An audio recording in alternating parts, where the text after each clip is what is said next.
No Rio de Janeiro, adolescente de 17 anos é morta baleada na cabeça após reagir a um assalto. Bandido em fuga invade pista na contramão, atropela rapaz em moto e bate em outros 2 carros no ABC Paulista. No Rio, motociclista é assaltado e ainda acaba baleado. Ele mesmo gravou toda a ação. Calma, não tem nada aqui. Polícia inclui advogado na lista de desaparecidos do prédio que desabou em São Paulo.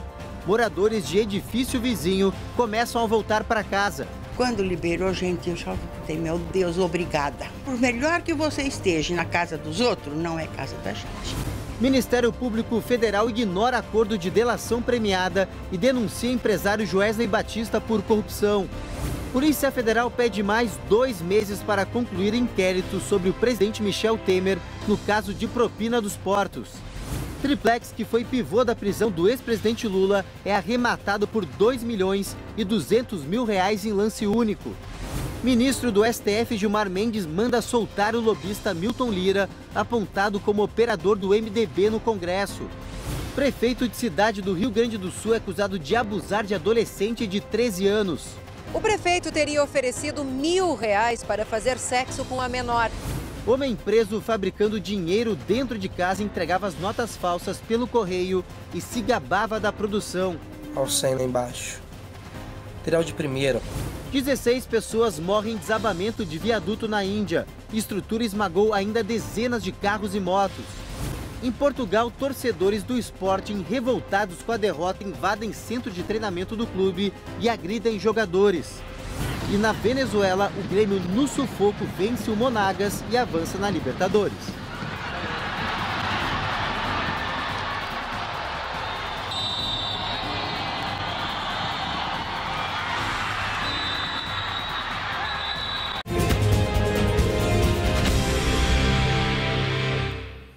Olá, muito bom dia Brasil, bom dia a todos de casa, do bar, do hospital, enfim, para todo mundo que já está em pé trabalhando ou indo trabalhar. Para quem não sabe, eu sou o Cássio Zema e te faço companhia a partir de agora.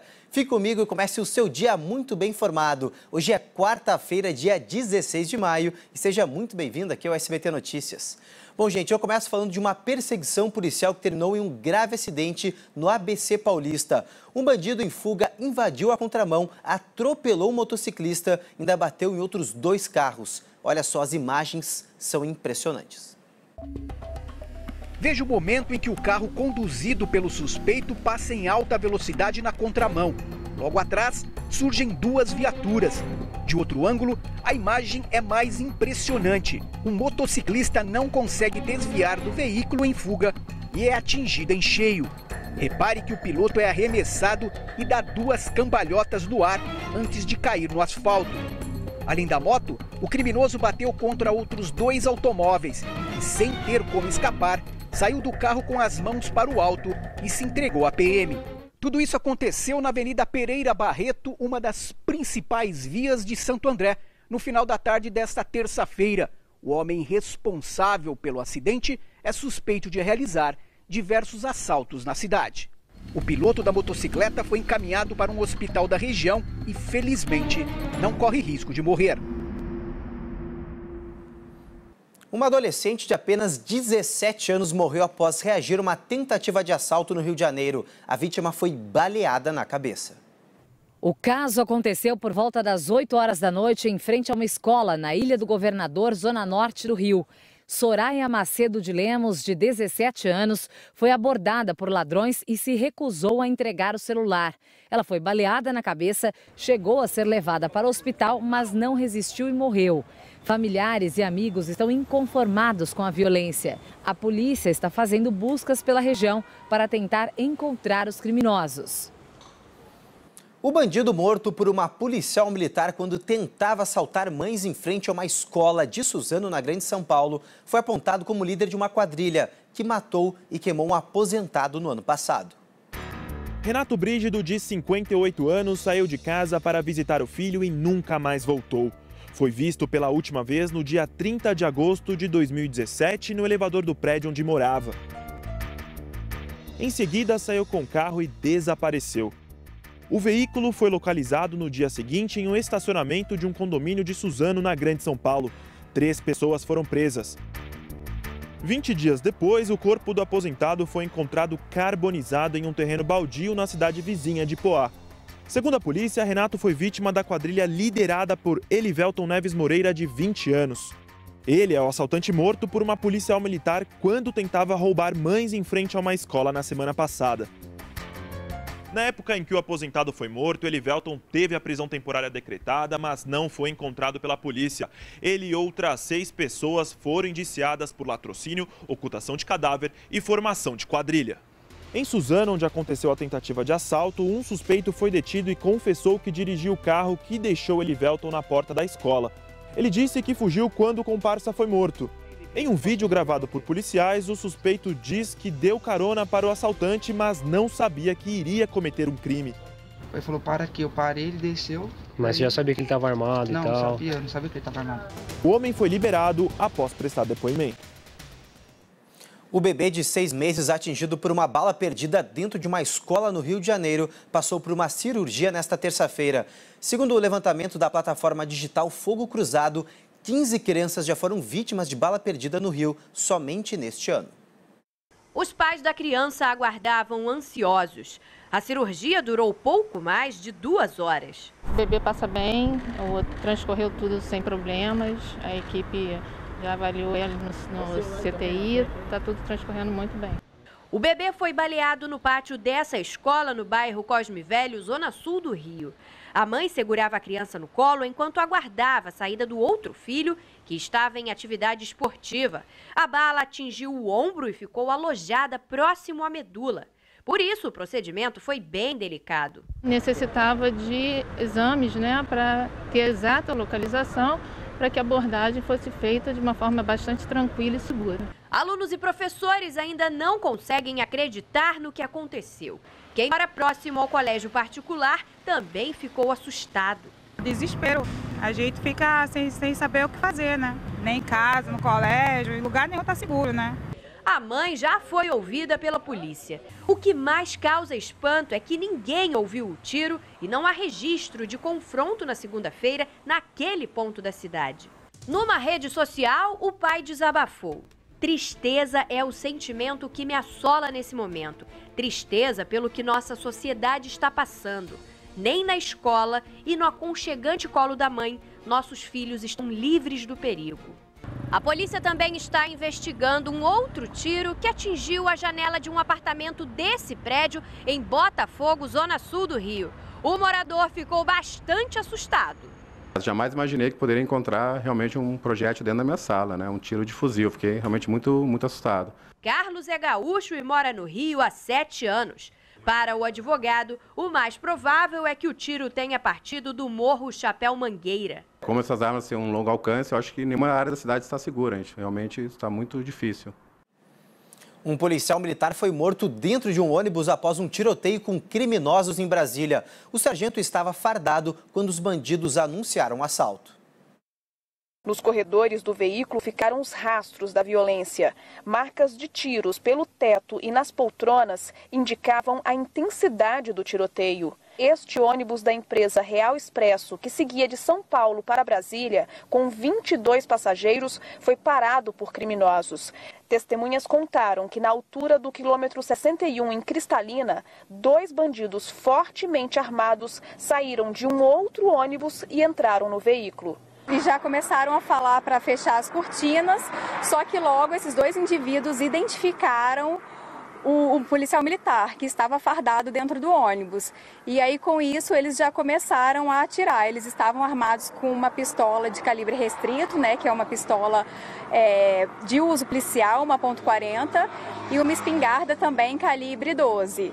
Segundo testemunhas, o policial militar estaria sentado nesta poltrona quando os 2 bandidos armados invadiram o ônibus e anunciaram o assalto. Os criminosos, ao avistarem o PM que estava fardado, teriam começado a gritar para atirar e matar. Foi aí que o militar revidou e começou a troca de tiros. Um agente penitenciário que também estava entre os passageiros ajudou a balear os assaltantes que morreram no local.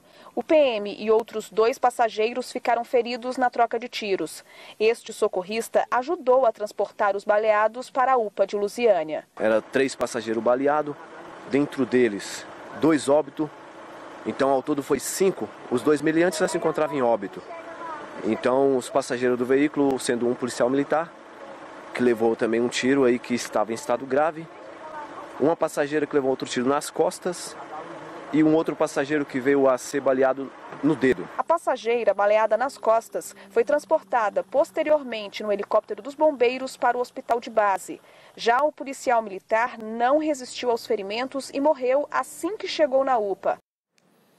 Foi enterrada nesta terça-feira a modelo e estilista morta a tiros em Fortaleza, no Ceará. Nayana Mara Costa Araújo, de 32 anos, foi baleada na última segunda-feira no momento em que entrava no carro. Ela tinha acabado de sair da fábrica onde trabalhava quando foi abordada por 3 homens em um veículo. O carro utilizado pelos suspeitos era roubado e foi abandonado próximo ao local do crime. A polícia trabalha para identificar os assassinos. O caseiro de um sítio em Ubatuba, no litoral paulista, foi sequestrado por assaltantes nesta terça-feira. Durante a fuga, os 3 ladrões bateram um veículo em uma árvore e foram presos. A vítima foi encontrada no porta-malas do carro. A polícia também encontrou drogas, objetos roubados do sítio e uma arma falsa. Policiais da Rota descobriram uma refinaria de drogas e um conjunto habitacional na zona leste de São Paulo. Parte dos entorpecentes, a maioria cocaína, já estava embalada pronta para venda. 3 suspeitos foram presos. Os PMs também apreenderam balanças de precisão, facas e papéis com anotações relacionadas ao tráfico. A polícia incluiu um advogado na lista de vítimas do prédio que desabou aqui em São Paulo. Ele está desaparecido desde o incêndio. Nesta terça-feira, um dos edifícios vizinhos foi liberado para os moradores. Foram 2 semanas na casa da irmã. Quando liberou, gente, eu só gritei, meu Deus, obrigada. Por melhor que você esteja na casa dos outros, não é casa da gente, né? Dona Florinda mora no prédio Itapeva, um dos 5 imóveis que foram interditados depois do desabamento. O Itapeva é o único liberado até agora. A Igreja Luterana e outros 3 prédios seguem sob monitoramento da Prefeitura. O incêndio aconteceu no último dia 1º, no Largo Paissandu, centro de São Paulo. O edifício Wilton Paz de Almeida estava ocupado por 180 famílias. Os bombeiros trabalharam durante 13 dias tentando encontrar sobreviventes. Mesmo com o fim das buscas, a lista de desaparecidos aumentou. A família de um advogado que morava no 10º andar da ocupação procurou a polícia. Ele costumava encontrar com parentes todos os domingos e desde o desabamento ele não apareceu mais. Alexandre de Menezes, de 40 anos, tinha problemas com álcool. Vivia na rua havia 3 anos. Nós ouvimos outras 2 pessoas, uma delas que mora lá, que disse que também não tinha encontrado com ele. E hoje ouvimos mais uma pessoa que afirma que ele não apareceu mais. Os parentes foram encaminhados a um instituto de criminalística para a coleta de material genético. No total, agora são 9 vítimas do desabamento. 4 delas tiveram os restos mortais identificados. Os gêmeos Wendel e Werner, de 10 anos, Francisco Lemos Dantas e Ricardo Oliveira Galvão. Os filhos de um dos desaparecidos, Valmir Souza Santos, foram localizados em Brasília. O material para exame de DNA será enviado para São Paulo. As Nações Unidas estudam uma forma de dar proteção aos palestinos por causa do aumento da violência na faixa de Gaza. Os 60 manifestantes mortos por soldados israelenses começaram a ser enterrados nesta terça-feira. Laila Al-Gandur, 8 meses, uma das 9 crianças mortas nos confrontos em Gaza, atingida, segundo a mãe, por uma bomba de gás lacrimogêneo. Um dia de dor para as famílias que foram se despedir ainda no hospital de seus pais, filhos, maridos. Em Belém, na Cisjordânia, o comércio não abriu. Com a aparente calmaria, pôde-se até ouvir as badaladas da Basílica da Natividade, local do nascimento de Jesus Cristo. Mais tarde, as sirenes soaram, o trânsito parou e 70 balões foram soltos para marcar o Nakba, o dia da catástrofe, quando 700 mil palestinos foram forçados a deixar suas terras por causa da independência do Estado de Israel, em 1948. A greve geral levou centenas de pessoas de volta às ruas, que foram logo dispersadas com mais bombas de efeito moral pelo exército israelense na Cisjordânia e com tiros na faixa de Gaza. De quem é a culpa pela morte de dezenas de palestinos? Foi o que discutiu o Conselho de Segurança da ONU numa reunião de emergência nesta terça-feira. Países europeus condenaram o uso de força letal pelo exército de Israel. Já os Estados Unidos voltaram a responsabilizar o grupo Hamas, que controla a faixa de Gaza, e usaram o poder de veto para barrar a abertura de uma investigação independente. Enough is enough. O Conselho de Direitos Humanos da ONU em Genebra foi mais duro e questionou o direito à defesa justificado por Israel. As Nações Unidas estudam agora uma forma de proteção aos moradores de Gaza. O grupo Hamas, que tem respaldo do Irã, promete retaliação. Em resposta ao que chamou de massacre, a Autoridade Nacional Palestina retirou seu representante dos Estados Unidos e recebeu o apoio de milhares de pessoas na África do Sul, Iêmen e na Turquia, onde o embaixador de Israel foi expulso do país. Os moradores de Gaza começaram a enterrar os mortos quando deveriam comemorar o início do Ramadã, o mês sagrado para os muçulmanos. E tempestades atingiram várias cidades dos Estados Unidos nesta terça-feira. Em Nova York, as fortes chuvas derrubaram árvores e causaram muitos estragos. Pelo menos 2 pessoas morreram, entre elas uma menina de 11 anos. A tempestade também interrompeu o fornecimento de energia e provocou a suspensão de várias linhas de trem e metrô. O saguão da principal estação da cidade ficou lotado. Em Connecticut, granizo atingiu casas e carros. Um homem que se abrigava dentro de um caminhão morreu após uma árvore cair sobre o veículo. Em Maryland, as fortes chuvas causaram enchentes e várias ruas ficaram debaixo d'água. Os moradores receberam um alerta para o risco de mais inundações. Além de Nova York, os estados da Pensilvânia, Massachusetts e outros do meio oeste do país também estão em atenção para a passagem de tornados nos próximos dias.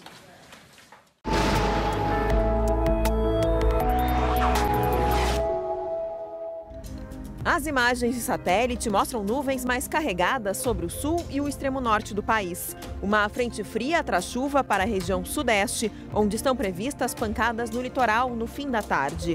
Nesta quarta-feira, a chuva se espalha pela maior parte do Brasil. Na área clara do mapa, o tempo fica seco. A entrada de uma massa de ar frio sobre o Rio Grande do Sul derruba as temperaturas e a máxima em Porto Alegre será de 19 graus. Risco para temporal em Curitiba e temperatura que vai dos 14 aos 25. No Recife, dia nublado e com chuva, pode fazer 28 graus. Os termômetros chegam aos 27 em Brasília. Na capital paulista, pancadas de chuva ao longo da tarde, máxima de 25 graus. No Rio, mínima de 22 e máxima de 29 graus. Vem chuva por aí, 5 horas e 16 minutos, agora a gente troca de assunto. Um delator da Lava Jato foi preso nesta terça-feira numa operação da Polícia Federal contra a lavagem de dinheiro do tráfico internacional de drogas. Carlos Alexandre de Souza Rocha já havia sido detido por atuar com o doleiro Alberto Youssef. A polícia prendeu 8 pessoas e cumpriu 26 mandados judiciais em 6 estados e no Distrito Federal. No Recife, no município de Dourados, no Mato Grosso do Sul, os policiais apreenderam uma grande quantidade de dinheiro. Carlos Alexandre de Souza Rocha, conhecido como Ceará, foi preso em João Pessoa, suspeito de lavar dinheiro para o tráfico. Ele já era conhecido da Polícia Federal por atuar com o doleiro Alberto Youssef. E em 2015 firmou um acordo de delação premiada homologada pelo Supremo Tribunal Federal.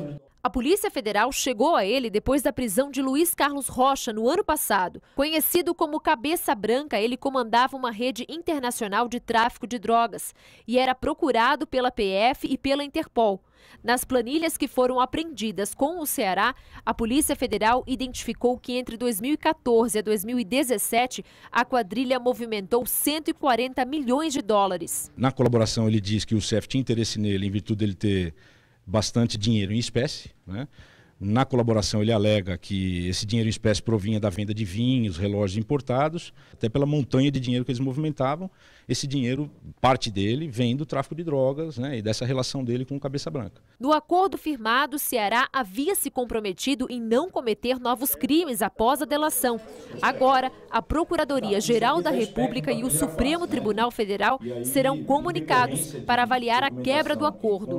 Segundo a Polícia Federal, boa parte do dinheiro utilizado no esquema foi enviado a políticos investigados na Operação Lava Jato, mas não há provas de que eles sabiam que os recursos tinham como origem o tráfico de drogas. A atuação do que a gente comumente chama de doleiro é um sistema, basicamente um sistema de compensação. Então, ele compensa operações para clientes para pagamento de propina com operações do tráfico e vice-versa. E nós não conseguimos contato com a defesa de Carlos Alexandre de Souza Rocha e de Luiz Carlos Rocha. E o ministro Gilmar Mendes do Supremo Tribunal Federal mandou soltar o lobista Milton Lira, apontado como operador do MDB no Congresso. A decisão do ministro Gilmar Mendes livra Milton Lira da prisão, mas a partir de agora o homem apontado como operador do MDB no Senado passa a cumprir medidas cautelares. Ele fica proibido de manter contato com outros investigados. Também não pode deixar o país sem autorização e tem que entregar o passaporte em até 48 horas. Milton Lira é acusado de participar de um esquema criminoso que teria desviado 20 milhões de reais do fundo de pensão dos funcionários dos Correios. No pedido feito ao STF, a defesa argumentava que não havia risco à ordem pública e nem requisitos autorizadores da prisão preventiva. Também afirmava que Lira era réu primário, tem bom antecedente, possui renda fixa e exerce atividade ilícita. Os argumentos convenceram Gilmar Mendes. Para o ministro, os supostos crimes são graves, mas distantes no tempo da decretação da prisão, já que teriam acontecido entre 2011 e 2016. Defendeu ainda que fatos antigos não autorizam a prisão preventiva sob pena de esvaziamento de presunção de não culpabilidade. Milton Lira estava preso desde o dia 12 de abril no âmbito da Operação Rizoma. Na semana passada, contrariando a decisão atual de Gilmar Mendes, a 6ª turma do Superior Tribunal de Justiça havia mantido a prisão preventiva do lobista. A defesa de Milton Lira considerou a decisão do ministro Gilmar Mendes acertada, porque não havia motivo para a prisão de alguém que já estava à disposição da Justiça para prestar todos os esclarecimentos. E um dos netos do ex-presidente Lula foi nomeado secretário parlamentar na Câmara em Brasília. Ele vai trabalhar no gabinete do deputado federal Vicentinho, que é amigo de Lula. Nessa terça-feira, a Polícia Federal pediu mais 60 dias para concluir o inquérito que investiga o pagamento de propina para o presidente Temer pela Odebrecht. A polícia apura a delação de um ex-executivo da construtora que relatou o acerto do pagamento de 10 milhões de reais em um jantar no Palácio do Jaburu, em maio de 2014. O dinheiro seria a contrapartida a interesses da empresa na Secretaria de Aviação Civil da Presidência da República. Junto com Temer, nesse caso, estão os ministros Eliseu Padilha, da Casa Civil, e Moreira Franco, das Minas e Energia. Temer admitiu o encontro, mas afirma que não se falaram de valores. A Justiça de São Paulo negou o novo pedido de prisão contra o ex-diretor da Dersa, Paulo Vieira de Souza, o Paulo Preto. A Procuradoria fez a solicitação depois que Paulo não compareceu a uma audiência para investigar o pagamento de propinas para o PSDB. Ele estava preso, mas foi solto por uma decisão do ministro Gilmar Mendes. Agora deve comparecer a mais 2 audiências marcadas para ainda este mês. Quase 4 anos após o início da Lava Jato, começou o primeiro julgamento da operação no Supremo Tribunal Federal. O deputado Nelson Meurer, do Partido Progressista, é acusado de corrupção passiva e lavagem de dinheiro. Ele teria recebido quase 360 milhões de reais em propinas entre 2006 e 2014. Meurer, que é da cúpula do PP, é investigado por um esquema na Petrobras que viabiliza a contratação de um cartel de empreiteiras. Além disso, a Procuradoria-Geral da República acusa o deputado de receber, por mais de 8 anos, mesadas de 300 mil reais, o que somam quase 30 milhões. O julgamento deve continuar na próxima semana, quando os ministros da segunda turma vão decidir se Meurer será o primeiro parlamentar com foro privilegiado a ser condenado na maior investigação de corrupção do país. 5h22, agora preste muita atenção nesse caso. Um médico teve um ataque de fúria e destruiu uma sala inteira de um posto de saúde em Cariacica, que fica no Espírito Santo. O motivo do surto, bom, vocês vão ver na reportagem.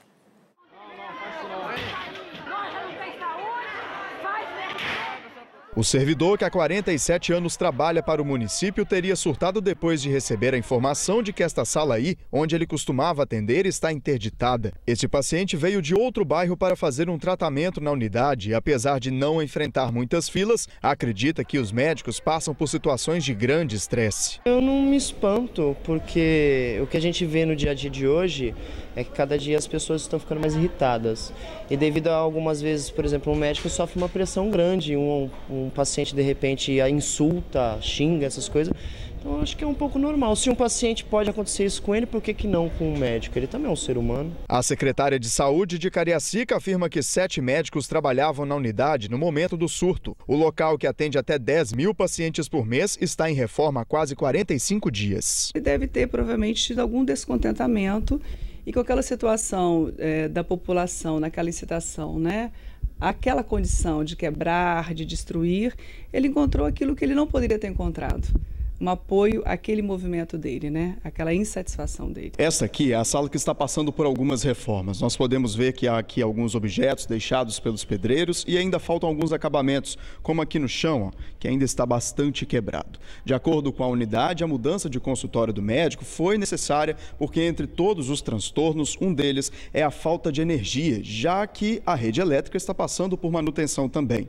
E o consultório do médico fica imediatamente atrás desta parede, o que impossibilitaria o trabalho do profissional. Esta seria a outra sala oferecida pela direção da unidade para que o médico pudesse trabalhar. Aurélio é um dos fundadores do local. Carrega o registro de primeiro servidor público da saúde do município, feito em 1971. Segundo o delegado que acompanha o caso, apesar de nenhuma agressão física ter sido registrada, é preciso verificar o que provocou a fúria do profissional. O dano realmente, em termos de valor econômico, é muito insignificante. Há necessidade do indiciamento dele no inquérito policial, tá?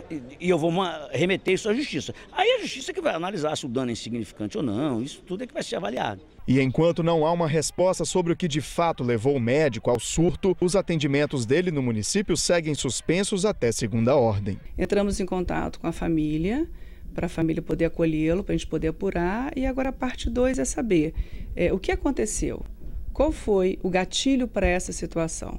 A partir do momento que a gente identificar o gatilho dessa situação, nós vamos tomar todas as providências.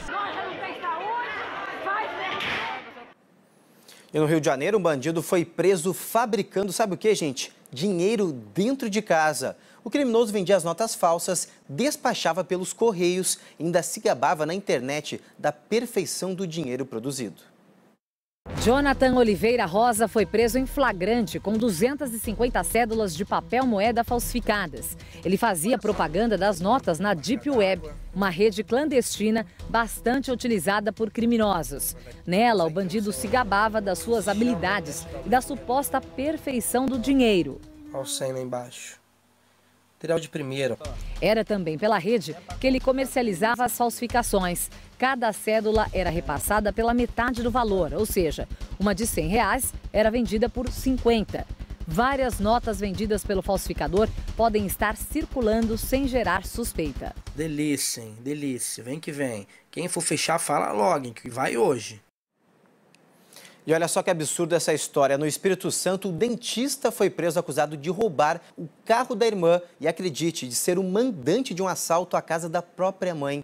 Ele era usuário de drogas e cometia os crimes para sustentar o vício. Com a cabeça baixa, Jerônimo Monteiro do Espírito Santo, de 43 anos, não sabe explicar como foi parar ali, na delegacia. Ele é usuário de crack há cerca de 6 anos e passou a cometer furtos para sustentar o vício. O que impressiona nessa história é que, na verdade, Jerônimo é um dentista formado.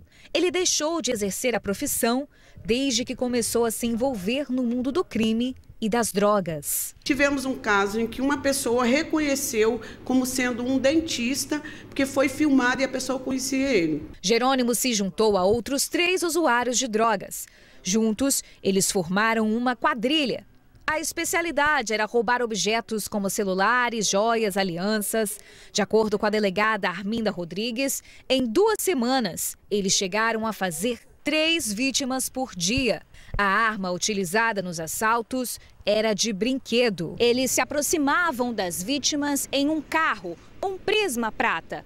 Este carro utilizado nos assaltos é da irmã de Jerônimo, que ele mesmo roubou dela. Essa não é a primeira vez que Jerônimo é detido. A delegada mostra a quantidade de boletins de ocorrência que ele e a quadrilha já colecionam. Jerônimo também é acusado de ser mandante de um assalto à própria mãe. Ele nega todas as acusações. Foi preso também um outro cidadão que assaltou a casa da mãe dele, que segundo esse cidadão teria sido amando desse rapaz, que é o Jerônimo, né? E morreu aos 87 anos o escritor e jornalista americano Tom Wolfe. De acordo com a agente do autor, Lynn Nesbitt, Wolfe estava internado num hospital de Manhattan, em Nova York, por causa de uma infecção, mas a causa da morte ainda não foi confirmada. Ele era considerado um dos fundadores do New Journalism, movimento da década de 60, que incluiu técnicas da literatura no jornalismo. Suas obras mais famosas, publicadas no Brasil, são Radical Chic e A Fogueira das Vaidades, que também foi adaptada para o cinema. Wolfe deixou a mulher e um casal de filhos. O governo da Venezuela realizou uma intervenção em uma empresa de cereais que fechou as portas nesta terça-feira. Os funcionários da subsidiária da Kellogg, que fica na cidade de Maracay, foram surpreendidos quando chegaram ao trabalho e encontraram um aviso de que a empresa havia sido forçada a fechar as portas. No comunicado, a Kellogg afirma que resolveu encerrar as atividades devido à atual situação econômica e social da Venezuela. Assim que recebeu notícia das demissões, o presidente Nicolás Maduro ordenou a abertura da fábrica para os trabalhadores. Maduro também acusou a empresa de tentar sabotar a candidatura dele nas eleições presidenciais marcadas para o próximo domingo. A Kellogg disse que espera retomar as operações no país assim que as condições melhorarem. E agora mais uma notícia internacional. Na Nicarágua, protestos contra o presidente Daniel Ortega deixaram pelo menos 35 pessoas feridas nesta terça-feira. Segundo a imprensa local, outras 10 pessoas também foram detidas durante o confronto entre estudantes e policiais. Desde o mês passado, as manifestações no país já deixaram mais de 50 mortos e cerca de 400 feridos. Nesta quarta-feira, o governo e a oposição devem iniciar um diálogo para tentar resolver a crise que atinge a Nicarágua. O Departamento do Tesouro americano impôs sanções ao governador do Banco Central do Irã. Em nota, os Estados Unidos acusam Valiola Saif de ajudar a enviar recursos para o grupo terrorista Hezbollah. Na Rússia, o líder da oposição, Alexei Navalny, foi condenado a 30 dias de prisão. O tribunal entendeu que ele foi responsável pelos protestos contra o presidente Vladimir Putin no começo do mês, que terminaram com 1.600 pessoas detidas. A Polícia Federal pediu ao STF mais 60 dias para concluir uma investigação contra o presidente Michel Temer e os ministros Eliseu Padilha e Moreira Franco. O inquérito apura um suposto pagamento de propina da Odebrecht para a Secretaria de Aviação Civil, comandada pelo MDB.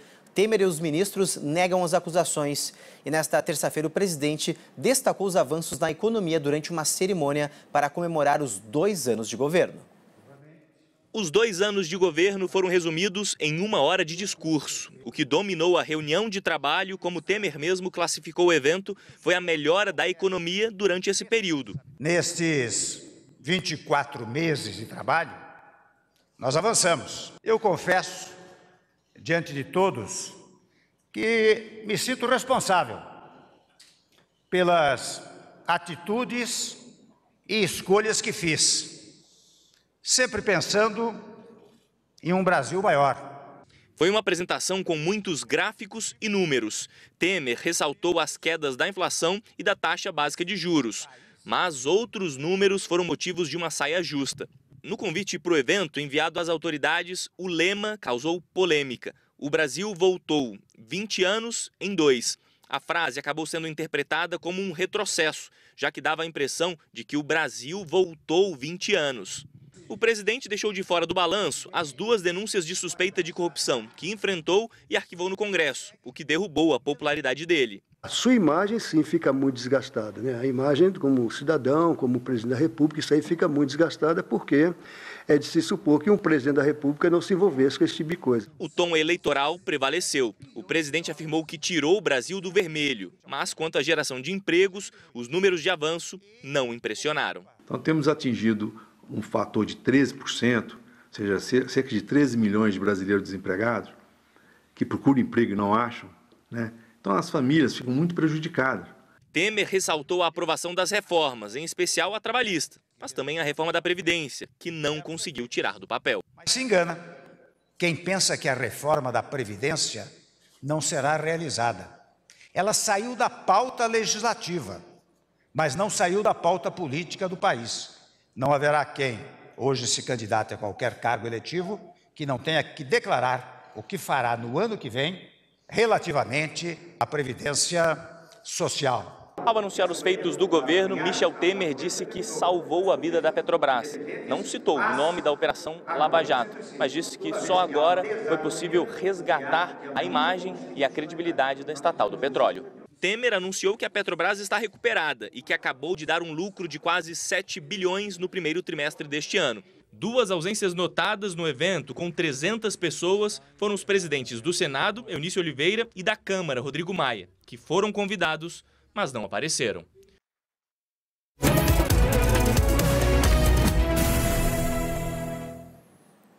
Os pré-candidatos de todo o país já podem iniciar as campanhas de financiamento coletivo pela internet. A popular vaquinha será mais uma fonte para arrecadar recursos na primeira eleição, em que empresas estão proibidas de fazer doações. Neste ano, o candidato que não quiser depender só dos fundos partidário e eleitoral vai ter que pedir aos eleitores bem mais do que o voto. É a famosa vaquinha virtual, conhecida como crowdfunding. A plataforma facilita as doações oficiais de pessoas físicas como você e eu pela internet. Além disso, permite que o candidato comece a arrecadar bem antes, já a partir desta terça-feira, mesmo faltando 3 meses para começar o período das campanhas eleitorais. O André está por trás de uma das 20 empresas já autorizadas pela Justiça Eleitoral a prestarem esse serviço aos candidatos. Funciona assim. O eleitor vai encontrar uma página com os dados básicos do candidato. Logo aqui abaixo ele vai inserir um valor, os dados pessoais, de acordo com a resolução do TSE, escolher uma forma de pagamento, boleto bancário ou cartão de crédito. A cada doação, o eleitor recebe um recibo em seu e-mail que ele vai usar para poder fazer a declaração de imposto de renda de 2019. Se a candidatura não for registrada, o dinheiro volta para quem doou. Com o crowdfunding, a facilidade de você doar é muito maior.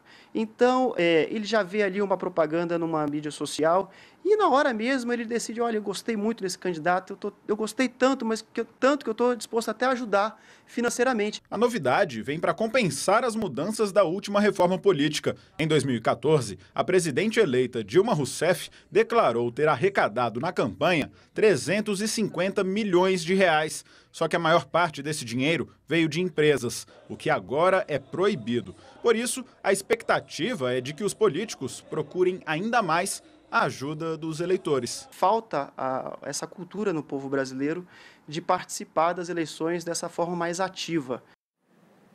E agora vamos falar de futebol, mas de uma notícia não tão boa assim. Torcedores do Sporting, tradicional time de Portugal, invadiram o centro de treinamento do clube e agrediram jogadores, integrantes da comissão técnica e funcionários. Esse é o momento em que cerca de 40 homens, todos encapuzados, chegam ao centro de treinamento da equipe, que fica no município de Alcochete, próximo a Lisboa. Equipes da imprensa que estavam no local foram obrigadas a guardar as câmeras para que nada fosse registrado. Em seguida, começaram os atos de vandalismo e as agressões.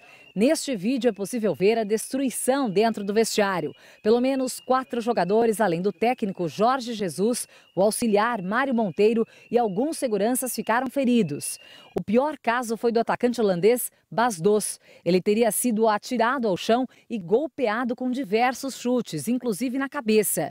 O ato criminoso foi motivado pela derrota do Sporting na última rodada do Campeonato Português. O resultado impediu que o time se classificasse para a próxima edição da Liga dos Campeões da Europa. Até o momento, nenhum torcedor que participou da ação foi preso ou identificado. Olha, gente, nada justifica a violência. E olha, mas teve bola rolando pela Copa Libertadores da América. O atual campeão, o Grêmio, foi até Venezuela e venceu o Monagas.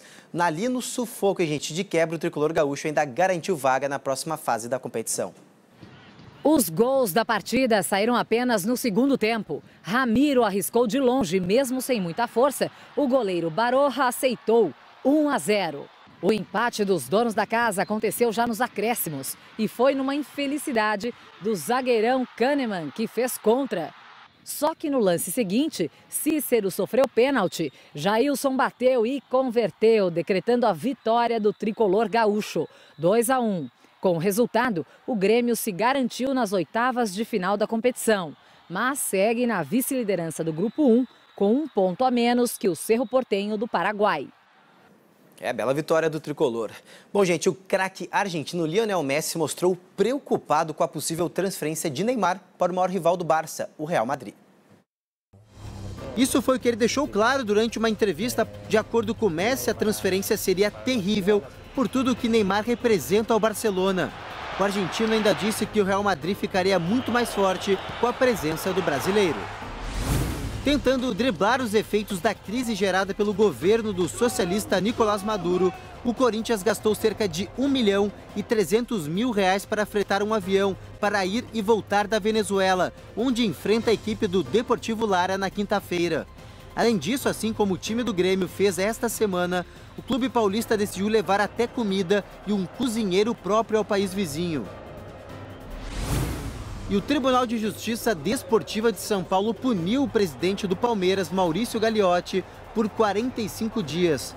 Ele foi suspenso por ter criticado a Federação Paulista e o árbitro Marcelo Aparecido Ribeiro de Souza, após a decisão do Campeonato Paulista vencida pelo Corinthians.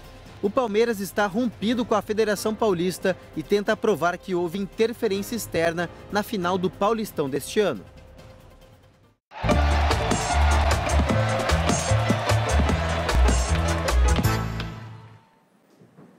E após o anúncio do técnico Tite, foi a vez dos craques da seleção. Falaram um pouquinho mais sobre a oportunidade de defender o Brasil em uma Copa do Mundo. Os corintianos Cássio e Fagner e o zagueirão do Grêmio Jeromel, mas também conhecido como Jeromito, falaram dessa grande chance de representar a amarelinha lá na Rússia.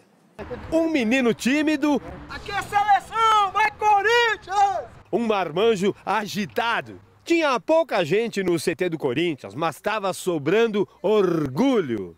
Eu pensei que na Copa do Mundo era seleções. Aí eu lembrei que, o Corinthians é uma seleção também, o Corinthians vai estar lá. Na cabeça do torcedor, o Corinthians tem William, Marquinhos, Renato Augusto, Paulinho. Mas o momento agora é de outros dois que ainda estão na casa, mas já atuaram juntos na Europa, no PSV da Holanda. O goleiro Cássio e o lateral Fagner. Aí o salto no sofá em duas casas, em São Paulo. Depois de muita vibração, chega a hora de falar sobre esse momento especial, até mesmo para quem já vestiu a camisa da seleção brasileira. Tanto o Cássio, que está vindo ali, quanto o Fagner, que vem na sequência, já tem convocações no currículo. Mas oficial e definitiva para jogar uma Copa do Mundo é a primeira para os dois. Movimento na sala de imprensa para ouvir uma autoavaliação do goleiro. Há 2 anos ele chegou a perder a posição de titular. Eu fiz o meu melhor. Eu me dediquei, eu fiz o que eu tinha que fazer, que era tentar ser regular no meu clube, tentar ajudar meu clube a fazer meu papel aqui para depois pensar em seleção. Aliás, o melhor estava na previsão da mulher dele. Pegou de surpresa, porque parece que a minha mulher, alguém devia saber, né? Porque festão lá em casa, lá, eu nem sabia. Valeu, Cássio! Lá vem o Fagner pelo corredor. Para falar sobre a recuperação de uma lesão na coxa, ele chegou a ficar preocupado, sim, mas nunca perdeu o foco. Se você entrar numa zona de conforto e achar que tá bom, é onde você cai, né? Onde você não rende. Mas rendeu até demais. Diz aí, Fagner. Que deu frio na barriga, uma tremedeira nas pernas ali, esperando ver se ia sair meu nome. Deu. Vamos agora falar de Pedro Jeromel. Ao lado dos colegas na Venezuela, o zagueiro do Grêmio teve uma boa sensação. Foi uma satisfação, uma sensação assim de que tudo vale a pena, né? De que você ser uma pessoa correta, trabalhar, as coisas de algum jeito funcionam a seu favor. E até o silêncio muitas vezes pode jogar a seu favor. Em casa a gente procurava não tocar muito no assunto, porque até o último minuto a gente não sabia, né? Não tem como saber antes. Então eu procurava não perguntar muito, mas eu via que ele estava bem ansioso, assim. Mas eu tentava não gerar mais ansiedade e não passar minha ansiedade para ele também. Mas e depois, hein? Depois a gente se falou e ele estava emocionado, assim, bem alegre e não tinha como estar diferente, né? A gente tá vivendo um sonho, assim. Sonho que se vive acordado, trabalhando. Os 3 únicos que jogam no Brasil foram os últimos escolhidos. Tudo bem, mas eles sabem que o Cássio tá dizendo aí, o comandante Tite faz a todo momento. 1, 2, 1, 2, testando, 1, 2.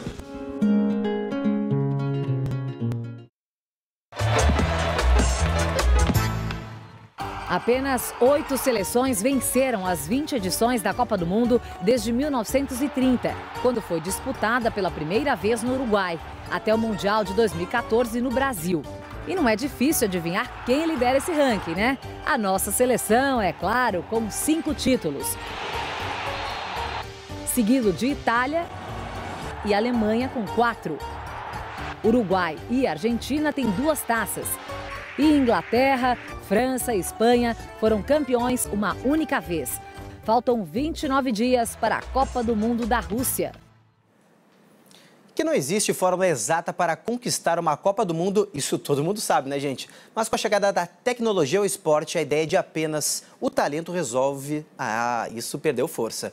Além dos 23 jogadores, o técnico Tite conta com o apoio de uma equipe nos bastidores para analisar dados e entender melhor o que deve ser feito em campo para o Hexa ficar ainda mais perto. O Bruno Vicari explica pra gente. Os espanhóis dizem que a bola não entra por acaso. Os alemães acreditam que a organização é o segredo para o trabalho ser bem feito. E o Brasil está pronto para seguir essa linha na luta pelo 6º título. A seleção vai à Rússia não apenas com o talento de Neymar e companhia, mas também com a segurança de ter pensado em todos os detalhes fora de campo, como a cidade que será nossa base no país sede. Minha segurança eu te dou, porque eu fui para a Rússia umas 200 vezes e antes da assinatura de Sochi, todos os detalhes foi minuciosamente pensado, mas todos que você possa imaginar. Não é só a parte logística. Os auxiliares de Tite viajaram o mundo estudando jogadores e adversários. Fui para a Turquia, Espanha, Itália, Ucrânia, para a Rússia, bastante, cara. Foram mais de 250 partidas acompanhadas ao vivo, sem contar os treinos e conversas com os técnicos dos clubes. E o que não foi visto ao vivo foi estudado na sede da CBF no Rio. Esse aqui é o Centro de Pesquisa e Análise da Comissão Técnica da Seleção Brasileira. Parece até uma sala do futuro. E é isso mesmo. Todos os dados levantados aqui são levados para o técnico Tite fazer suas convocações e também analisar adversários. Os dados também são passados para os jogadores, que em campo se sentem ainda mais seguros. Até um determinado atleta, numa conversa informal que nós tínhamos dentro da concentração, ele falou, como é bom isso que vocês trazem para a gente, porque fica muito claro. No jogo, às vezes, a gente passa despercebido. A escolha dos amistosos antes da Copa mostra a coerência da comissão. O Brasil pega a Croácia antes do Mundial, que tem estilo de jogo parecido com a Sérvia, adversária da primeira fase. O mesmo acontece no amistoso contra a Áustria, que, segundo os analistas, atua do mesmo jeito que a Suíça, seleção que o Brasil enfrenta na estreia. Para entender todos os detalhes, é feito um raio-x do jogo. Movimentação em campo, passes, posse de bola, por onde os adversários atacam e também as falhas deles. É tudo contextualizado, né? Os números servem para reforçar as impressões, enfim, dar base para uma observação. Afinal, não é videogame, é futebol. Um jogo cada vez mais estudado, mas ainda imprevisível. A gente faz o máximo que a gente pode, né? Mas no final o futebol tem um pouco a sua característica de um jogo, pode ser definido de qualquer maneira. A estrutura está montada. Agora é torcer para que a sorte também esteja do lado brasileiro. E no Rio de Janeiro, a Polícia Federal desarticulou um esquema que fraudava licitações em um hospital da Marinha. Ainda era de madrugada quando as equipes da Polícia Federal deixaram a sede da superintendência no centro. Um grande comboio de viaturas se formou em direção à Zona Oeste. Na Barra da Tijuca, os policiais se dividiram e um dos alvos estava neste condomínio de luxo. Aqui mora uma empresária, fornecedora de produtos hospitalares. Os agentes subiram em 2 apartamentos que constavam como endereços da empresa. Durante 2 horas, os policiais fizeram uma varredura em busca de documentos. A empresária, que trabalha com estente, que é um tubo usado nas cirurgias de coração, foi convocada para um depoimento na Polícia Federal.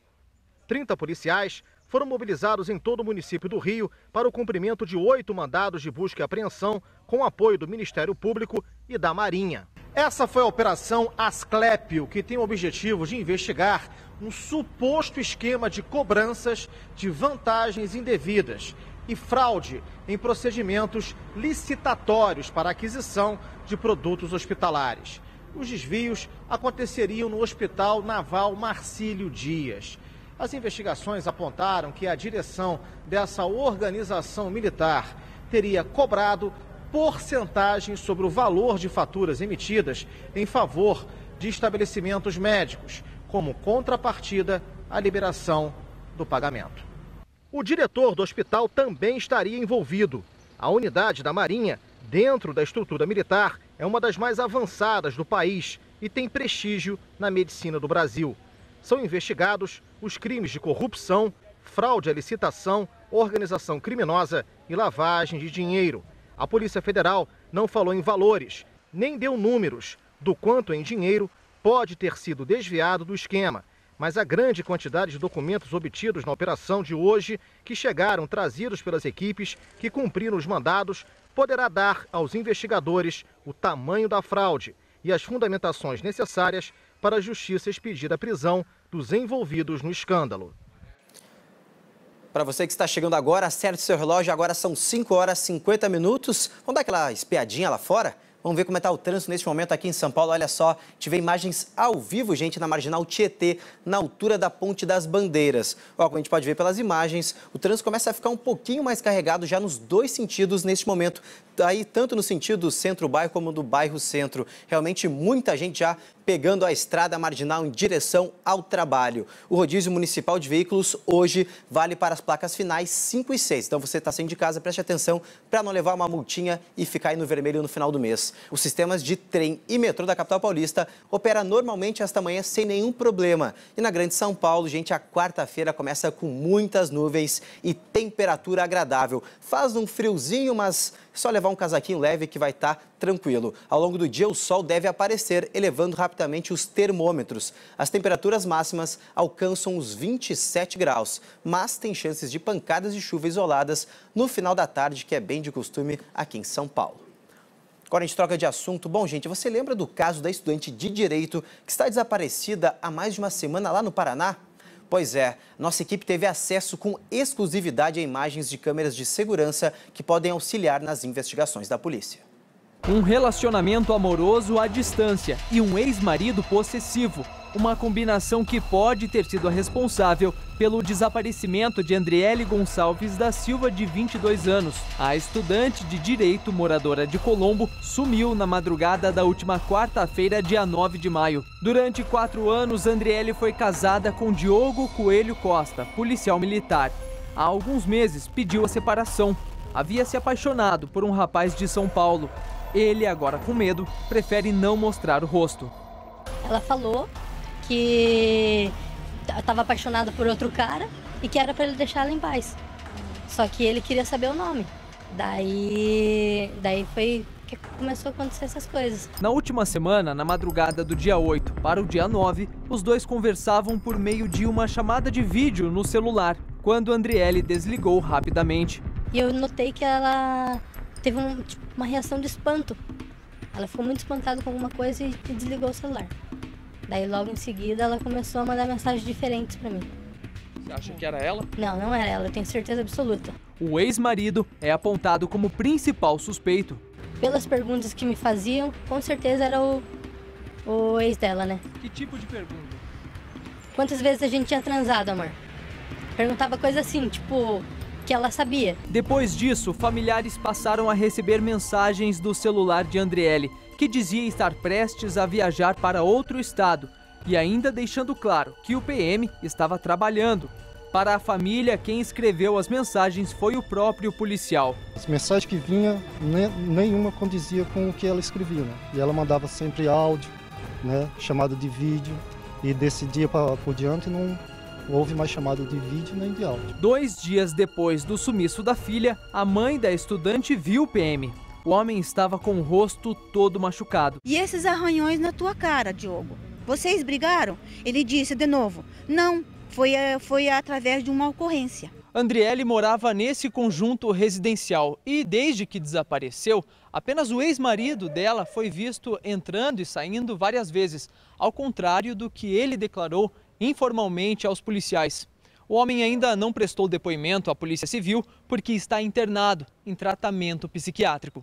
Com exclusividade, a nossa reportagem obteve estas imagens que vão auxiliar na investigação.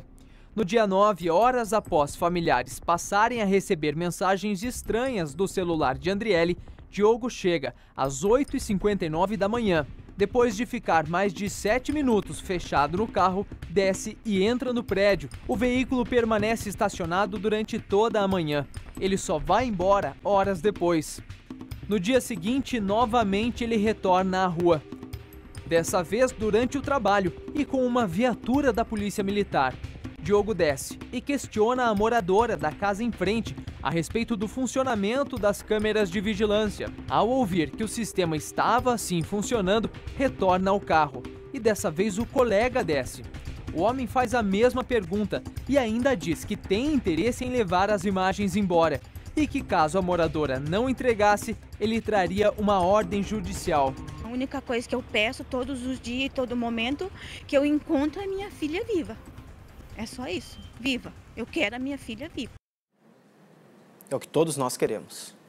E a polícia prendeu 4 integrantes de uma quadrilha que furtava estepes de carros de luxo. Sabe onde? Nos estacionamentos dos principais aeroportos de São Paulo. Antônio Petrin. Essas imagens foram feitas no estacionamento do maior aeroporto do país. Os bandidos chegam de carro e em dupla. Enquanto um tira o estepe de um veículo, o outro dá cobertura. A cena se repete várias vezes no mesmo dia. Depois de quase um ano de investigações, a polícia prendeu 4 pessoas que pertencem a uma quadrilha.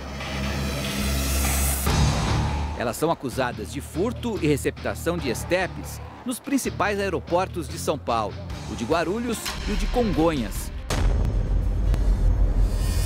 Ao todo, 40 policiais cumpriram 12 mandados de busca e apreensão, todos na zona leste de São Paulo. Com a ajuda de câmeras de segurança dos próprios estacionamentos, a polícia conseguiu identificar alguns criminosos e entender como atuava essa quadrilha. Ela escolhia preferencialmente os carros de luxo. Nesse caso aqui, o estepe, que é o conjunto do pneu, e a roda, chega a valer mais de R$2.000. Os criminosos precisavam de poucos segundos para realizar o furto. Os proprietários põem cadeados, correntes, né, para se proteger, mas eles traziam alicates de pressão muito grandes e cortavam isso com uma facilidade tremenda e a ação durava segundos. A notícia surpreendeu os motoristas, que normalmente pagam caro para usar os estacionamentos. A maioria nunca se preocupou em verificar o estepe antes de sair. Nunca nem imaginei checar. A maioria não faz essa verificação. O Fernando, a partir de agora, vai olhar se o pneu reserva foi furtado. Esse tá, né? Aí é. Esse pelo menos tá, né? Mas ele acha um absurdo ter que fazer isso. Tá com uma família, com uma criança, que ele tem uma menina de 1 ano e meio, separado numa pista. É um absurdo, né? Você pagar caríssimo e ainda tá correndo risco disso, né?